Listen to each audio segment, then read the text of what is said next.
কখনো কোনো পরিস্থিতিতে ভেঙে পড়া উচিত নয়। আপনি এখন যে পরিস্থিতিতে আছেন, ভালো হোক আর খারাপ, আল্লাহর শুকর আদায় করুন।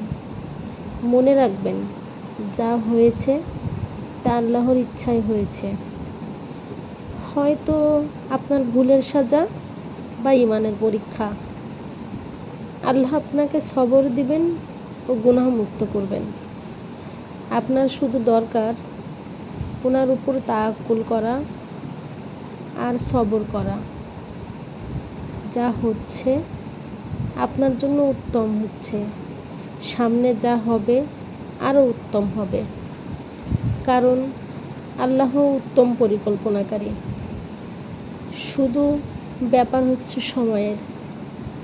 তাই কোনো পরিস্থিতিতে আল্লাহর উপর বিশ্বাস হারানো উচিত নয়। সব কিছুতে আল্লাহর উপর বিশ্বাস রাখলে সব কিছুতেই সফলতা অর্জন করা যায়। আমরা একটুতে হতাশ হয়ে পড়ি, ভেঙে পড়ি, যা আমাদের সফলতার অনেক বড় একটা বাধা। সবথেকে বড় বিষয়টা হচ্ছে আত্মবিশ্বাস।